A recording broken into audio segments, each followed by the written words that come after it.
Once Steven Spielberg's Jurassic Park captivated audiences in 1993, fans of the movie couldn't get enough. Universal wasted no time bringing dinosaurs into their theme parks. They began developing a Jurassic Park ride while the movie was still in production, well before it hit theaters. By 1996, fans got their chance to experience the film's world once Jurassic Park the Ride opened at Universal Studios Hollywood. It wouldn't be until 1999 that parkgoers could visit a full-scale Jurassic Park land. The opening of Islands of Adventure was the first time crowds experienced a real-life Jurassic Park.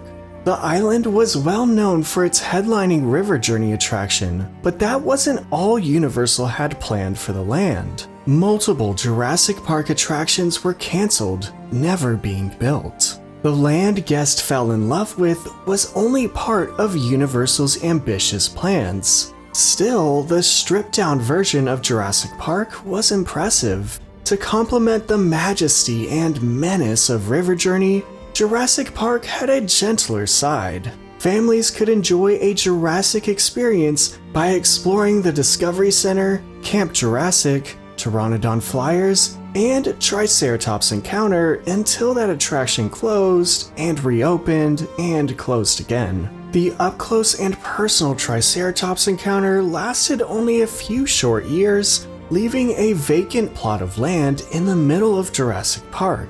Between that and the unbuilt rides, Jurassic Park at Islands of Adventure had a lot of unrealized potential. But into the 2010s, as the Jurassic World series reignited the franchise, some ferocious changes were bound to happen. At this point, the old cancelled Jurassic Park rides have long been shelved, and the abandoned Triceratops Discovery Trail was in desperate need of being redeveloped. Universal couldn't let that land sit unused anymore, especially in a theme park packed with thrills. Greg Hall of Universal Creative knew that area was special, saying, quote, "I would be looking across the lagoon and think to myself, someone needs to do something big over in Jurassic Park," unquote. In mid-2017, Universal Creative started planning its next attraction for Islands of Adventure, an attraction with no shortage of thrills, an attraction that would perfect an imperfect land, an attraction that would tell the story of one of the more fearfully iconic franchises of a generation. This is what makes VelociCoaster so special.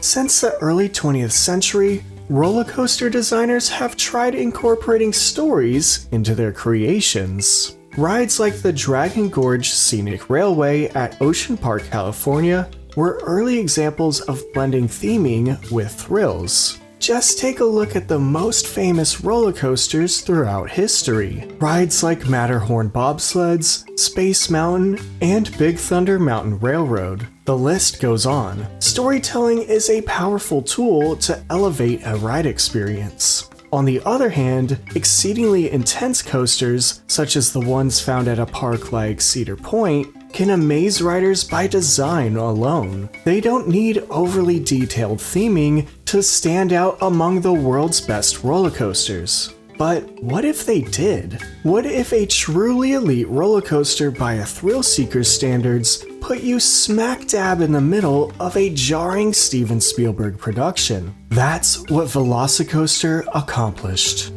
What's groundbreaking about this attraction is the fact that there is a level of storytelling and a level of immersion on a 70-mile-per-hour coaster. Who does that? And that's something that only Universal could do. It just so happens the story being told is a heart-pounding tale of teeth and claws.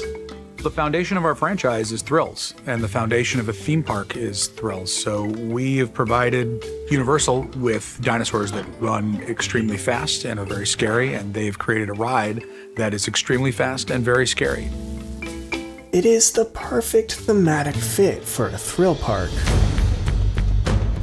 Jurassic World VelociCoaster opened in June 2021. From its very first guest through today, anyone queuing up for the ride is immediately transported into a real-life Jurassic World, with fierce world-building scenes around every corner. The tension only grows with a pair of muzzled Raptor animatronics snarling at everyone in line. These lifelike, precise animatronics are almost continuing the legacy of the defunct Triceratops encounter that once stood on this same land. Guests get a first-hand look at believable dinosaurs right before their eyes, only this time they're not gentle in the slightest.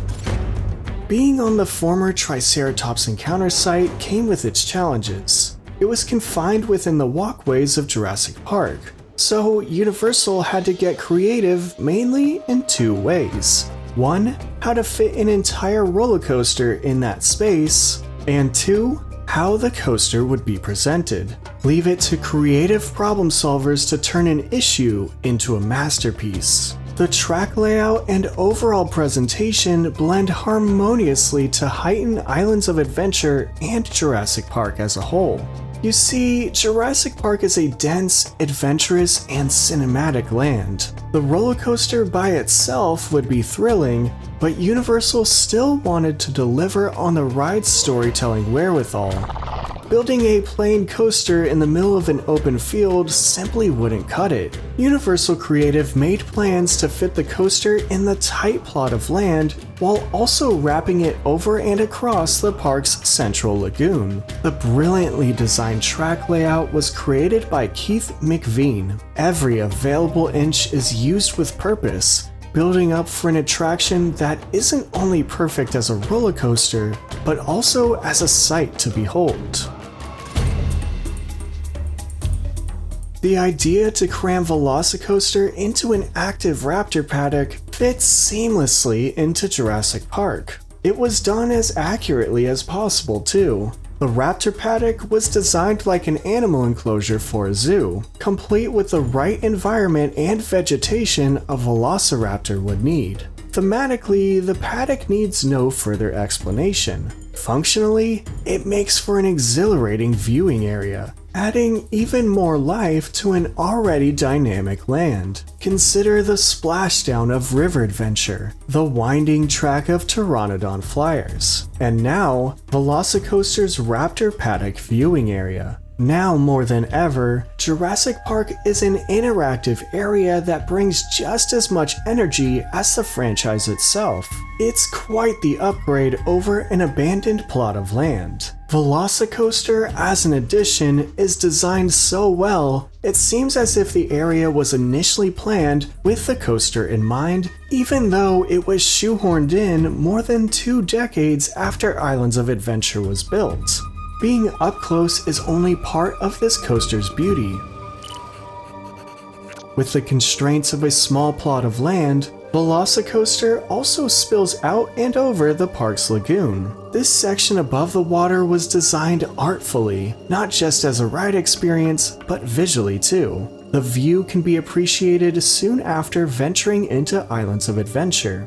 At the entrance of the park, guests turn a corner where an entire day of adventures is revealed. All in one view, the incredible Hulk coaster stands marvelously to the left, the magical silhouette of Hogwarts Castle is nestled a bit to the right, and VelociCoaster's striking 155-foot top hat towers above the park's glorious skyline.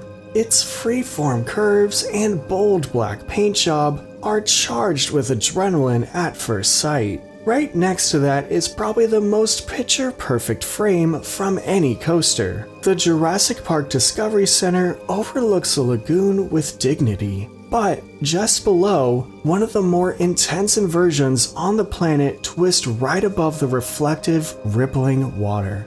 It's all perfectly centered for any guest to gaze in wonder across the lagoon, just as if a master cinematographer set up the shot with meticulous care.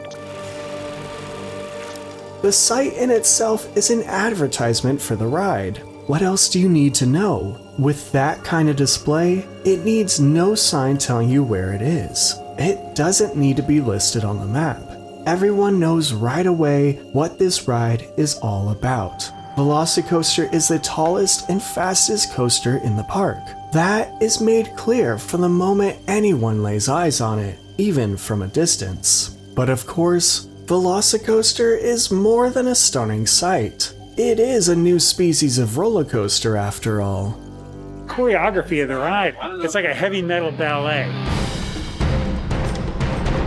The ride is truly a tale of two halves, each having its own personality and a unique level of thrill. The quote-unquote heavy metal ballet starts with a 0 to 55 mph launch straight into the ruthless Raptor Paddock.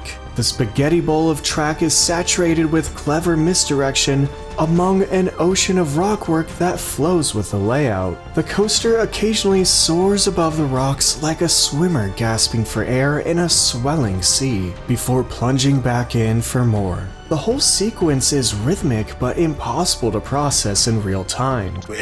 Boom, click and go back this way. Boom, here, click and go that way. Boom, that way. Click here and go like this way. The scenic raptor-infested jungle area is only the beginning. Midway through, VelociCoaster throws its riders into a second launch, this time reaching a max speed of 70 mph straight up into the ride's imposing 15-story top hat. High above the park, the ride slows down just for a brief moment. Time comes to a stop, and the roaring wind that once passed through everyone's ears in the paddock suddenly comes to a standstill. Some riders dare to throw their hands up. Most tightly grip the handlebar for dear life. That's all over in an instant. The train turns down toward the ground and races as fast as ever. Riders belt out piercing screams and colorful words to start off the second act. It's full steam ahead, with unreal hang time and vicious turns building up to the legendary Mosasaurus roll. Every story needs a climax, and this is it. VelociCoaster's fourth and final inversion is widely considered one of the more intense in the world. It's the spiritual successor to the failed and ultimately removed Heartline roll on Maverick at Cedar Point, except this one actually opened to the public. Everything about the Mosasaurus roll sounds unsafe, but the dread is only made sweeter with a light grip of a lap bar. The Mosasaurus roll is on a tier of its own, flinging riders to the side at full speed. It scrapes just above the lagoon, as if you could reach up your hand and slice it through the calm water. Not many coasters save the best for last. They usually lose momentum by then, but VelociCoaster hits riders with one final mind-blowing element right before ending, like the most emphatic punctuation a single coaster could make. The coaster races into the brake run, wrapping up a relentlessly intense 2 minutes, the most complete coaster experience in Orlando. VelociCoaster is jam-packed from the beginning, speedily pacing itself while leaving surprises through every stretch of the track. It's unlike anything else in Central Florida's theme park bubble. But VelociCoaster isn't intense only by Orlando standards. It stands up against the world's top coasters, combined with brilliant theming and a ride experience that everyone needs to try at least once. It's everything you'd expect from a dinosaur-themed coaster, intense and adventurous, with a self-aware, ridiculous concept. VelociCoaster feels like a once-in-a-lifetime kind of coaster, with its world-class intensity, combined with the same Hollywood-quality storytelling Universal built its brand on. VelociCoaster very well may have saved the Jurassic Park section of Islands of Adventure, and it certainly pushed the boundaries for what a themed thrill experience can be. The rush, the speed, the hunt. It's all a storytelling spectacle. Thanks to my patrons for making this video possible. Visit patreon.com/storybookamusement for early access to videos, a chance at free merch, and more. Visit storybookamusement.com/shop for theme park inspired embroidered merch. Thanks everyone for watching.